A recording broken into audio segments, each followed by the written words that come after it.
Há uns 22 anos atrás, na pequena cidade de Santo Amaro, no interior da Bahia, um clima tenso vinha se instalando há semanas. A comunidade, geralmente tranquila, era palco de um conflito crescente. O pastor José Antônio, conhecido por seu fervor e carisma, liderava um grupo de 5 fiéis de sua igreja evangélica.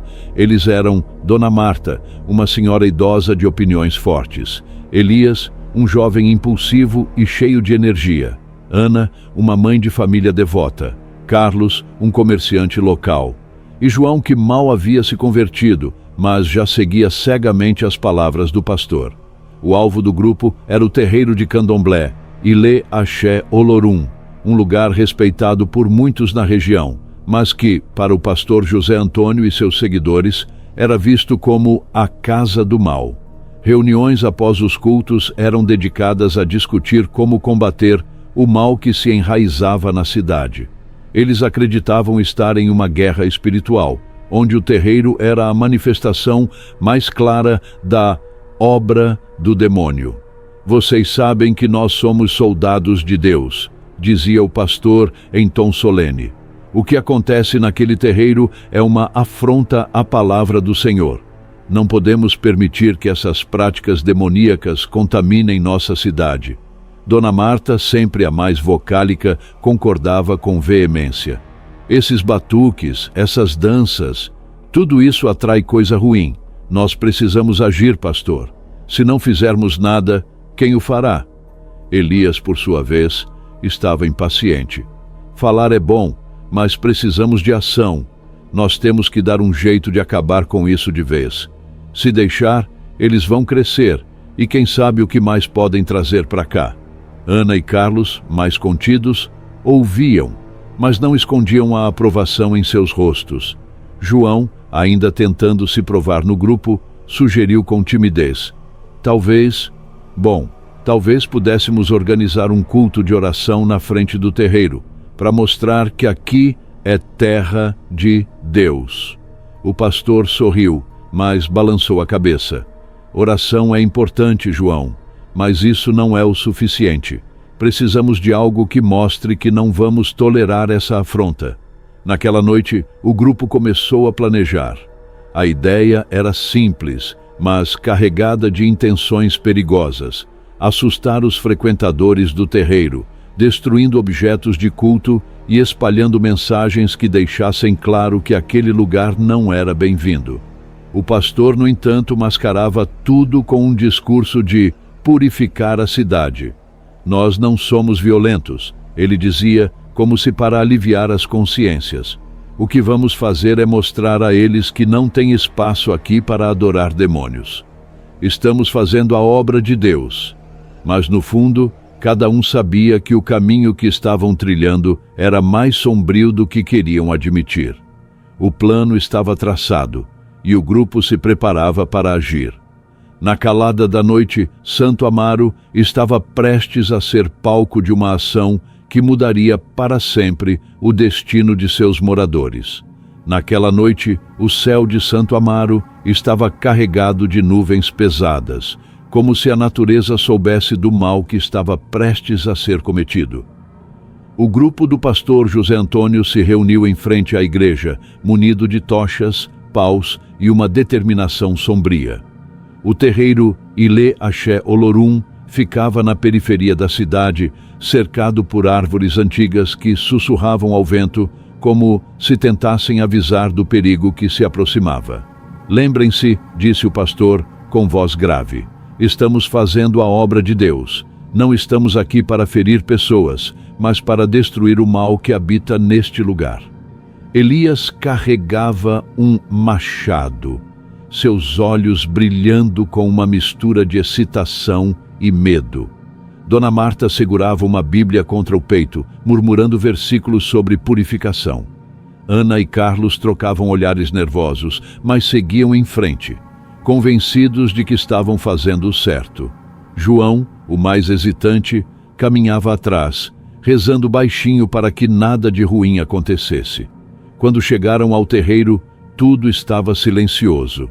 As luzes estavam apagadas, e o único som era o farfalhar das folhas das árvores. O grupo não sabia, mas os frequentadores do terreiro haviam sido avisados por um sonho compartilhado por vários deles. Uma entidade lhes dissera para não estarem lá naquela noite. O terreiro estava vazio, mas não desprotegido. "Vamos lá", ordenou o pastor, erguendo sua tocha. "Destruam tudo. Não deixem pedra sobre pedra." Elias foi o primeiro a agir, arrombando a porta do barracão principal com seu machado. Dona Marta seguiu, derrubando os atabaques e os objetos sagrados com uma força que surpreendia para sua idade. Ana e Carlos começaram a espalhar gasolina pelo chão, enquanto João hesitava, olhando para os objetos caídos como se esperasse que algo acontecesse. "O que você está esperando, João?" gritou o pastor, irritado. "Ajude-nos!" João obedeceu, mas suas mãos tremiam enquanto jogava gasolina nos panos coloridos e nas imagens sagradas. Quando tudo estava pronto, o pastor acendeu um fósforo e o jogou no chão. As chamas subiram rapidamente, consumindo o terreiro em um incêndio que iluminou a noite. "Está feito", disse o pastor com um sorriso de satisfação. "A cidade está purificada." Mas, enquanto o fogo ardia, algo estranho começou a acontecer. O vento, que antes era suave, começou a uivar como se estivesse em agonia. As árvores ao redor do terreiro balançavam violentamente, e um som de tambores distantes ecoou no ar, embora não houvesse ninguém por perto para tocá-los. "O que é isso?" perguntou Ana, olhando em volta, assustada. "Não é nada", respondeu o pastor, mas sua voz falhou por um instante. "Vamos embora." Eles começaram a se afastar, mas, ao olharem para trás, viram algo que os fez parar em seus passos. Nas chamas, formas bizarras pareciam dançar, suas silhuetas distorcidas pelo calor. E então, uma voz ecoou profunda e ancestral. "Vocês tocaram no que não deviam. Agora, nem o seu Deus vai ajudar vocês. Todos pagarão muito caro." Na manhã seguinte ao incêndio, a notícia se espalhou pela cidade como um rastilho de pólvora. As ruínas do terreiro, Ilê Axé Olorum, fumegavam ainda, e um silêncio pesado pairava sobre Santo Amaro. Muitos sabiam quem estava por trás da destruição, mas ninguém ousou confrontar o pastor José Antônio e seu grupo. No entanto, algo sinistro começou a acontecer. Um por um, os membros do grupo começaram a enfrentar consequências terríveis, como se uma força ancestral estivesse cobrando seu preço. Naquela noite, Dona Marta voltou para casa sozinha, ainda com o cheiro de fumaça impregnado em suas roupas. Ela tentou se convencer de que havia feito a coisa certa, que estava purificando a cidade do mal. Mas, à medida que caminhava pelas ruas silenciosas, uma sensação de inquietação começou a se instalar em seu peito.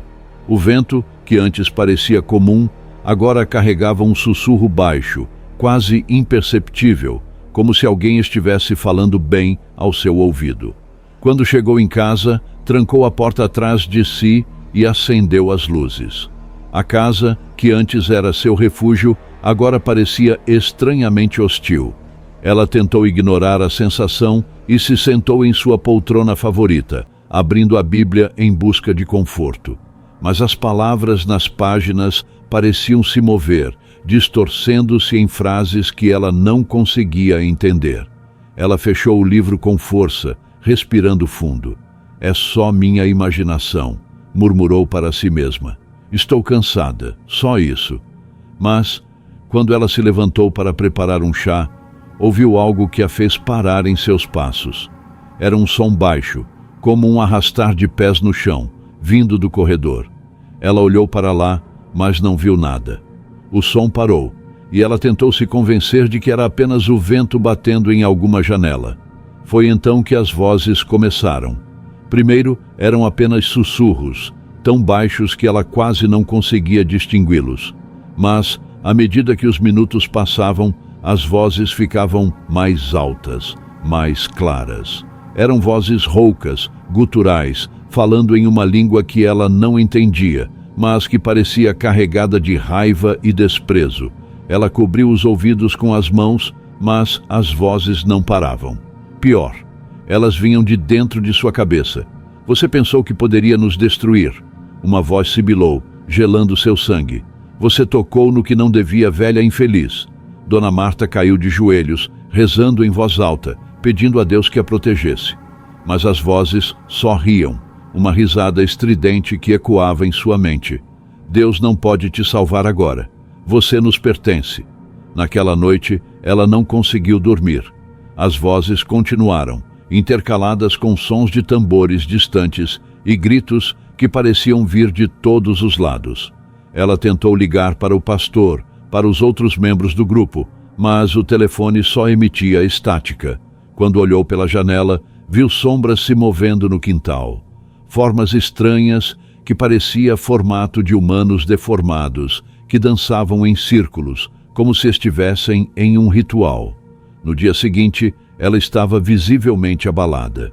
Seus vizinhos notaram que ela não saía de casa e que as luzes ficavam acesas a noite toda.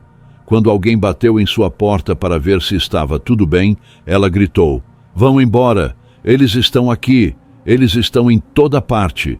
Dentro de casa, Dona Marta via coisas que ninguém mais podia ver. Os objetos que ela havia destruído no terreiro pareciam ter voltado para assombrá-la. Os atabaques que ela quebrou agora batiam sozinhos em seu quarto. As roupas coloridas que ela rasgou apareciam penduradas em suas portas, como se estivessem vivas. E as imagens sagradas que ela profanou agora tinham olhos que a seguiam por todos os cômodos. "Você não escapará", as vozes repetiam incessantemente. "Você nos pertence." Na noite em que completou uma semana desde o incêndio, Dona Marta finalmente sucumbiu ao terror. Ela foi encontrada morta em sua sala, sentada em sua poltrona, com os olhos arregalados e a boca aberta em um grito silencioso.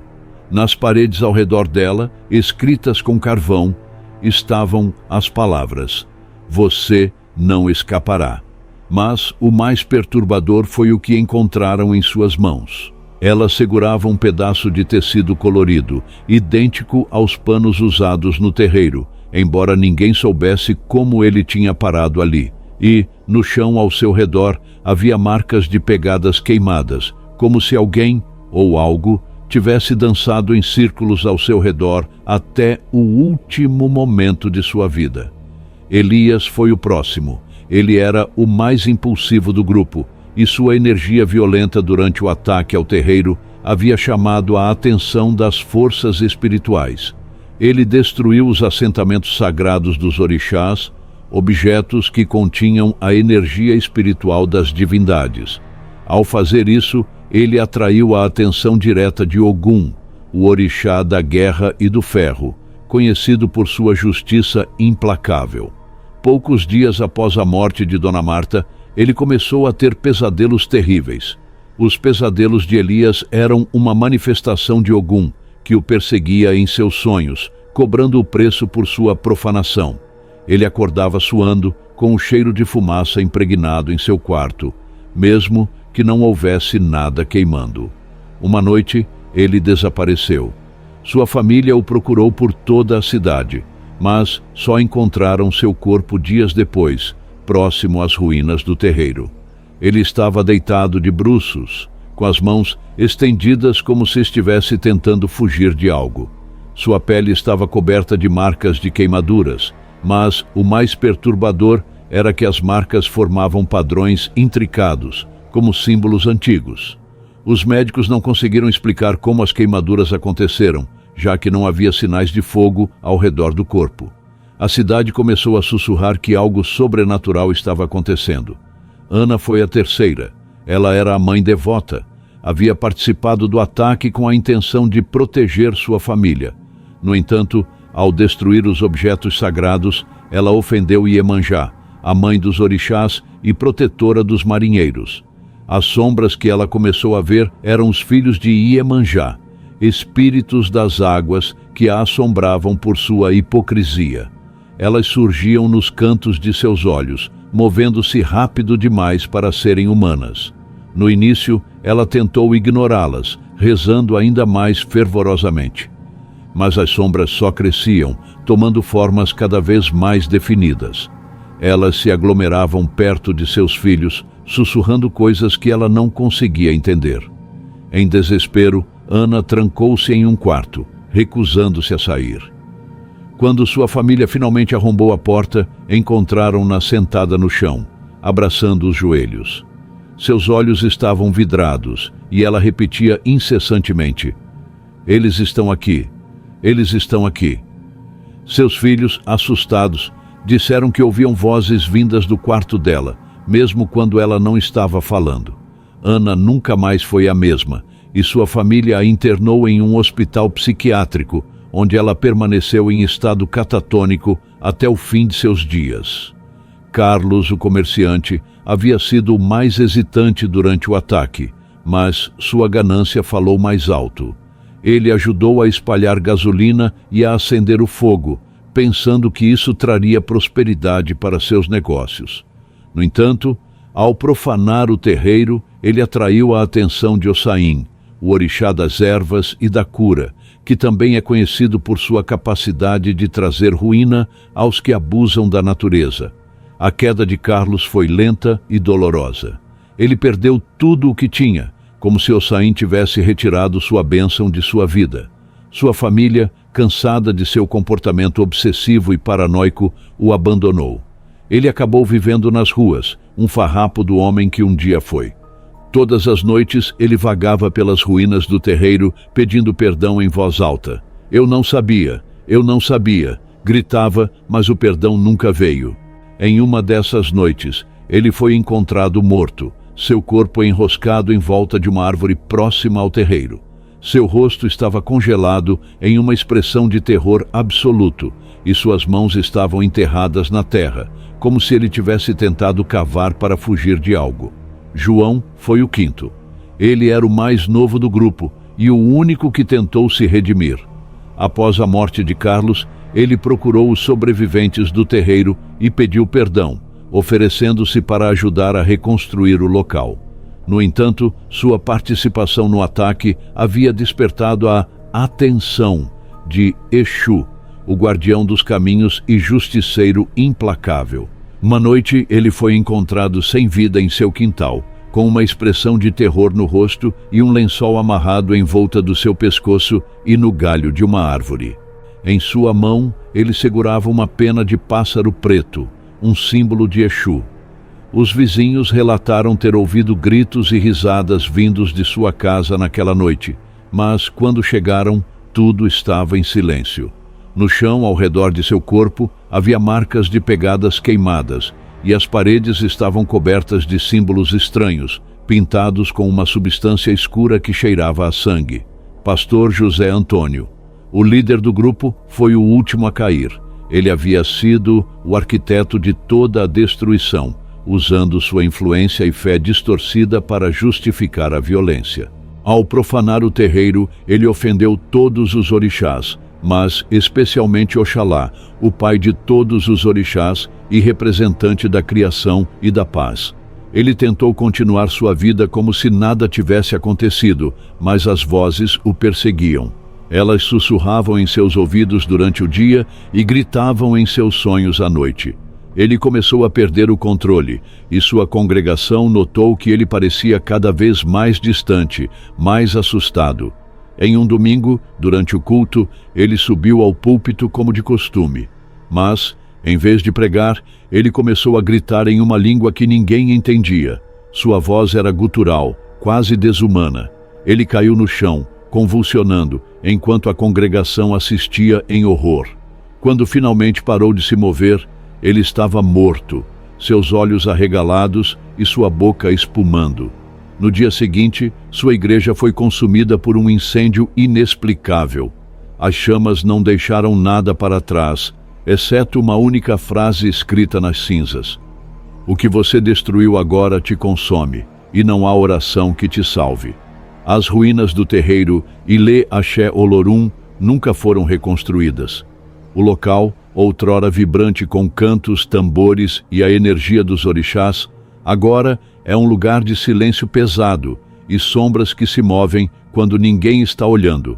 As árvores ao redor cresceram retorcidas, como se o próprio solo estivesse amaldiçoado. E, nas noites de lua cheia, os moradores de Santo Amaro trancam suas portas e janelas, pois sabem que algo acontece naquelas ruínas. Os tambores ecoam sozinhos, um som profundo e ancestral que parece vir de todos os lados ao mesmo tempo. As sombras dançam entre as árvores, formando figuras bizarras que se contorcem em movimentos rituais. E, para aqueles que se aventuram perto demais, uma voz sussurra, baixa e rouca, como se viesse das profundezas da terra. O que você destruiu agora te consome, e não há oração que te salve. Os mais velhos da cidade dizem que os orixás nunca abandonaram o lugar. Eles estão lá, guardando o que restou do terreiro, esperando pacientemente por aqueles que ousaram profanar o sagrado. Exu, o guardião dos caminhos, abre as portas para o castigo. Ogum, o justiceiro, traz a espada da vingança. Iemanjá, a mãe das águas, afoga os culpados em suas próprias culpas. E Oxalá, o pai de todos, observa com olhos impassíveis, pois a justiça dos orixás é lenta, mas certeira. Ninguém em Santo Amaro fala abertamente sobre o que aconteceu com o grupo do pastor José Antônio, mas todos sabem.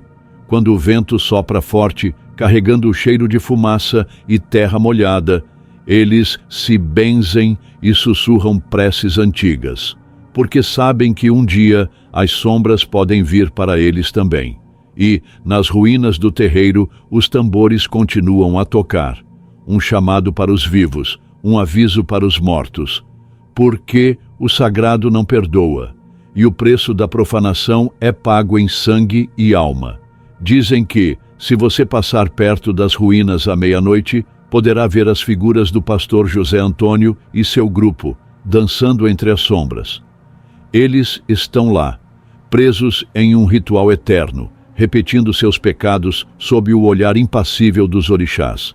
E, se você ouvir com atenção, poderá escutar o sussurro final, a sentença que ecoa para sempre naquele lugar. Aqui, o sagrado não esquece, e o fogo que você acendeu nunca se apagará.